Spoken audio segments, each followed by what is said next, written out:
When palace staff uncovered a sealed wooden chest hidden deep within Kensington private archives, no one imagined it would contain letters written by Princess Diana herself. But what Catherine found inside shattered her calm exterior. Handwritten notes, each sealed with Diana's personal monogram. I'm addressed directly to her. It wasn't just history, it was a mother's voice reaching across time to warn her daughter-in-law of the royal future she'd soon face. Before we go deeper into what this really means for the royal family, make sure to subscribe so you don't miss a single update. The discovery began like any ordinary day with the palace walls, a renovation of the West Corridor, a space long forgotten beneath layers of history and protocol. Workers unearthed an old oak chest tucked behind an aging tapestry. Its hinges rusted, its lock faintly marked with the initials DS. No one paid much attention until one of the archivists noticed the royal crest subtly engraved on the lid. It wasn't just any family relic, it belonged to Diana, Princess of Wales. Catherine, upon hearing of the find, requested that the chest be brought to her private. Her request raised eyebrows, but no one dared question her.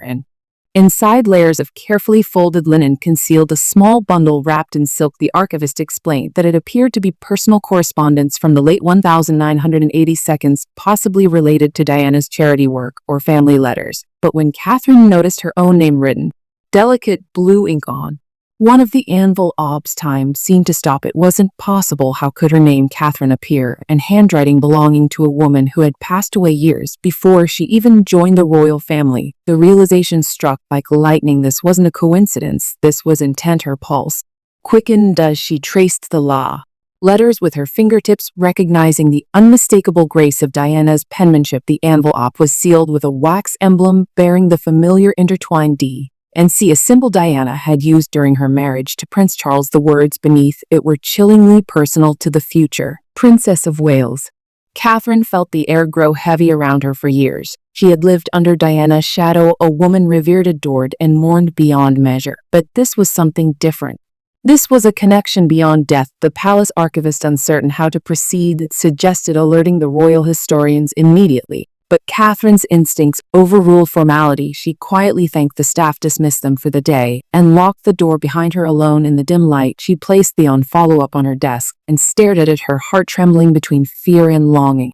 She knew opening it would change something inside her forever, yet she couldn't walk away. The silence in the room became suffocating, the weight of untold words pressing against her chest. When the seal finally broke, the faint scent of old paper and lavender filled the air. Her eyes scanned the first line: to the woman who will carry my boss burden. The words hit her like a wave. It wasn't a greeting, it was a passing of a torch, a warning from one Princess of Wales to another. In that instant, Catherine felt the walls of Kensington close, and she wasn't just reading history, she was reading destiny. Memories of Diana's portraits, the stories whispered through corridors, and the unending comparisons she had endured suddenly collided into clarity. This was more than a message, it was a prophecy. The ink was decades old, but every word breathed life into the questions Catherine had silently carried since joining the royal family. Who truly controlled the crown, dictated love, duty, and sacrifice? From the shadows, her hands trembled as she continued, tears threatening to fall. Before she even reached the end, she could almost hear Diana's voice, soft, resolute, wounded yet hopeful, speaking across time, reminding her that behind every royal smile,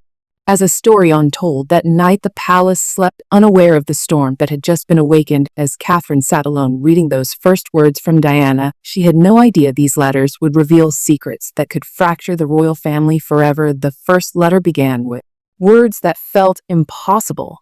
To the woman who will carry my burden, I write with both hope and sorrow. Diana's tone was hauntingly aware, almost as if she had seen Catherine's future long before it unfolded. Every line seemed to blur the boundary between past and prophecy, leaving Catherine trembling as she realized Diana had foreseen her struggles, her isolation, and the weight of the crown that would test her soul. Before we go deep or into what this really means for the royal family, make sure to subscribe so you don't miss a single update. The paper was fragile, the ink slightly faded, yet the voice behind those words felt alive, urgent, desperate, and heartbreakingly maternal. The letter was dated just months before Diana's tragic passing, and Catherine could almost feel the emotional gravity of the moment. Diana had written it. Every stroke of her pen carried the pain of a woman trapped between duty and freedom. To the woman who will carry my burden, Diana began again. I see you though you do not yet walk these halls. The message was not simply addressed to Catherine, it was destined for her, guided by fate itself. As she read on, Diana spoke of a young woman with gentle eyes who would restore the monarchy's heart. Catherine's breath caught. Those words struck her deeply, for she had often been told she reminded people of Diana, her warmth, her compassion, her quiet resolve. Yet here was Diana herself, acknowledging a successor, a kindred spirit, who would inherit not the jewels or titles, but the emotional weight of the crown.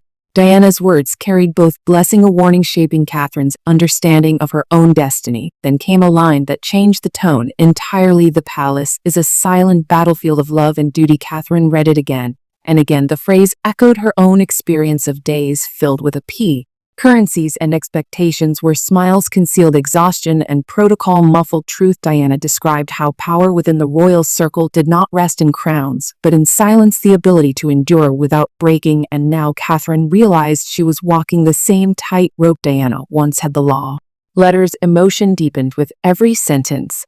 Diana warned of history's cruel repetition, of how empathy could be replaced by image if the heart was not protected. They will adore you until they fear your light. Diana wrote. Those words cut through Catherine's composure like glass. 4 years she had lived beneath the adoration of the public and the scrutiny of the power, Alice always balancing between grace and restraint. Yet Diana's warning suggested something darker, that admiration could turn to threat when power began to shift. Tears blurred Catherine's vision. As she reached the final lines, Diana ended the letter not in despair, but in faith. If you are reading this, she wrote, know that love must outlast tradition, for where love fails, legacy turned to dust.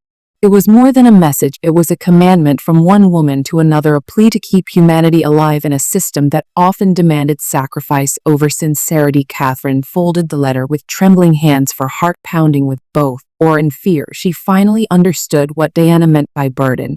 It wasn't fame or expectation, it was the knowledge of truth, the awareness of how fragile the balance of love and loyalty truly was. Inside the palace walls, for the first time, she felt the invisible thread connecting her life to Diana's, to women bound not by time, but by destiny and sorrow. But what Catherine didn't know was that Diana's next letter wouldn't just comfort her, it would accuse someone still alive today. As Catherine carefully unfolded the second letter, her breath caught. The tone had changed entirely. This wasn't a message of warmth, it was a confession wrapped in warning. Diana spoke of betrayal from those closest to me, naming figures who shockingly still wield power in today's royal circle. The handwriting trembled across the page as though written in fear. One line stood out, burning into Catherine's memory. They smile at my pain because it keeps their secrets safe.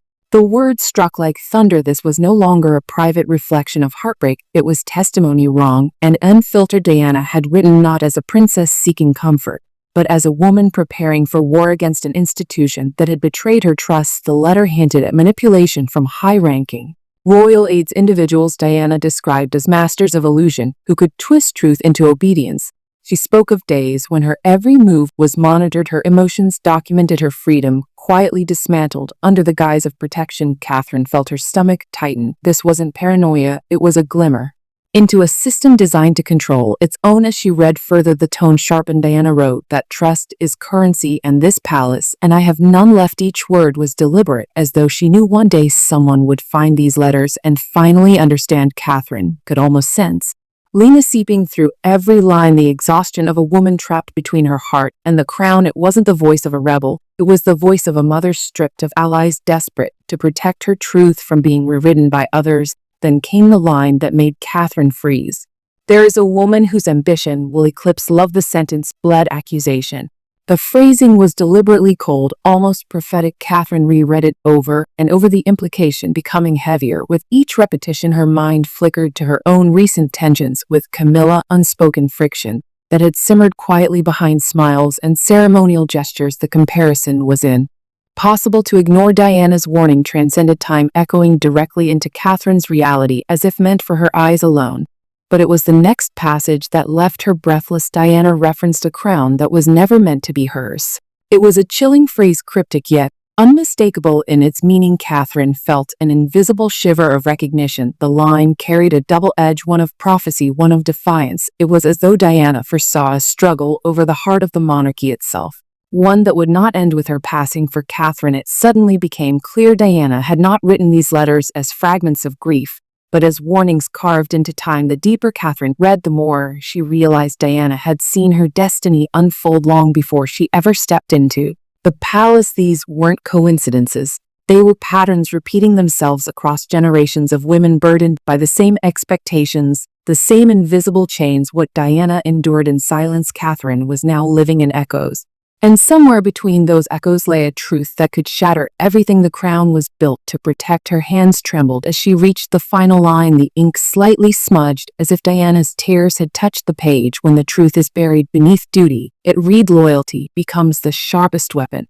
Catherine closed her eyes, letting the words sink deep into her soul. She finally understood that the monarchy's greatest battles were never fought in public. They were fought in the quiet corridors of power, where affection and ambition often wore the same face. And yet, among all the sorrow and betrayal, one final leg. Eder in the box, more a seal Catherine had never seen before. Diana's royal cipher crossed with the word legacy. Catherine opened the letter marked legacy with shaking hands. Inside, Diana's voice seemed almost ethereal, part mother, part martyr. If this reaches the right hands, she wrote, it means my hope survived the shadows. The letter wasn't addressed only to Catherine. It mentioned her future children. Diana had left guidance not for one generation, but for the royal bloodline itself, predicting which child would carry her compassion and challenge the crown's silence. The air around Catherine felt charged as she read those words, as if Diana's spirit lingered between the lines. This wasn't a message of sorrow.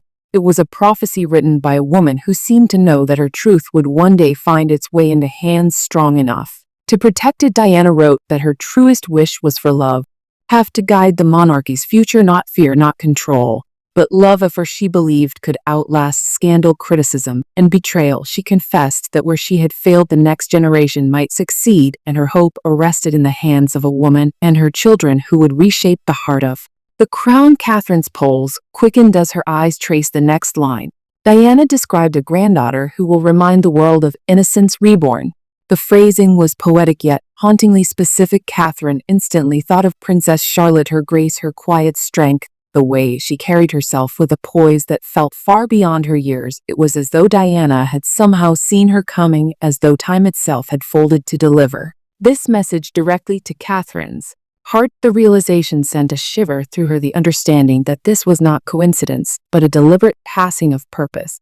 The tone of the letter grew softer, yet every sentence carried a strange urgency. Diana wrote of unfulfilled missions, of dreams left unfinished. She spoke of the world that had loved her, but misunderstood her message, of compassion over tradition, vulnerability over vanity. And as Catherine continued to read, she began to feel that the letter wasn't meant to dwell on Diana's past pain, but to ignite something within her, a call to continue what Diana could not. It was as though Diana was handing her a torch, one that carried both light and danger. Then Catherine reached the final paragraph, and everything changed. The writing here was darker, the strokes heavier, as if written through tears.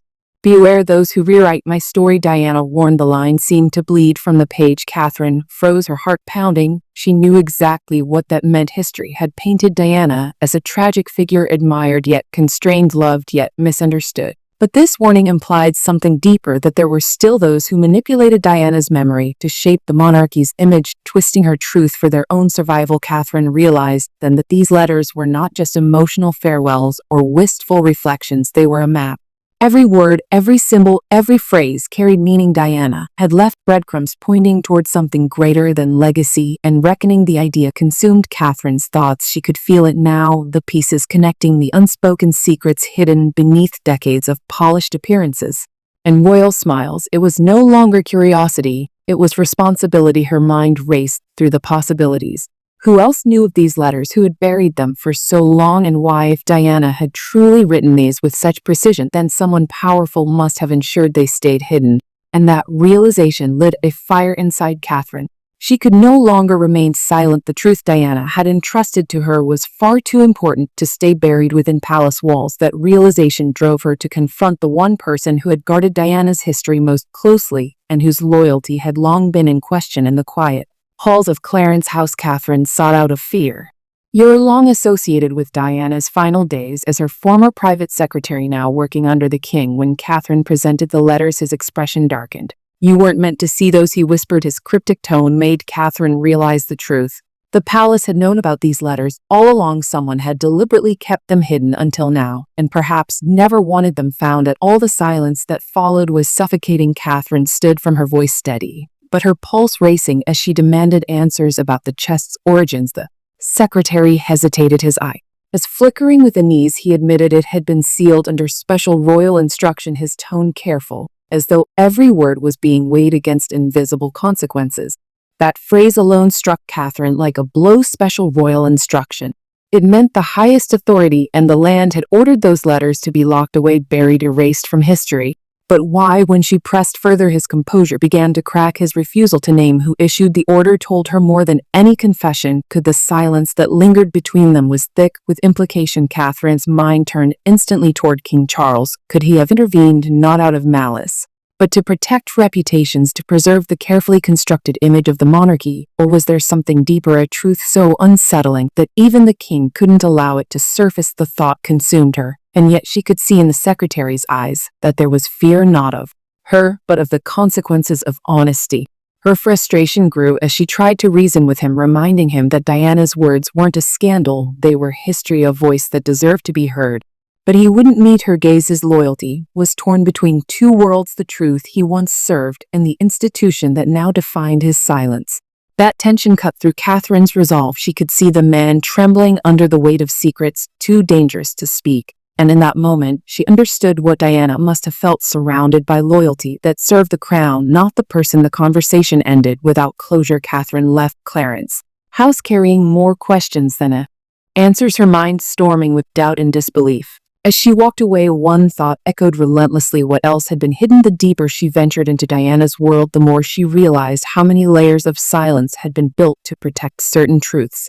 Each revelation peeled back the facade of royal perfection and revealed the cost of keeping history buried. That night, Catherine sat alone with the letters, once more replaying the secretary's words in her mind. You weren't meant to see those. It wasn't just a statement, it was a warning. She began to sense that forces larger than her own intentions were moving against her, as if unseen eyes were watching, waiting to see how far she would go. Yet fear only strengthened her resolve. She had inherited not only Diana's burden, but her courage to confront what others dared not face. The secrecy around those letters no longer like protection.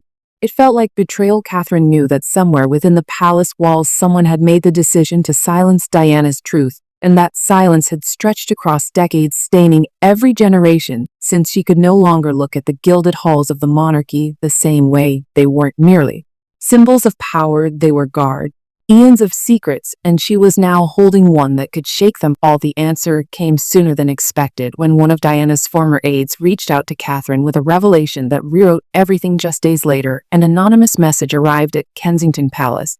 I helped her hide more. The sender claimed to have worked under Diana during her final months. Catherine agreed to meet in secret, and what she learned changed everything.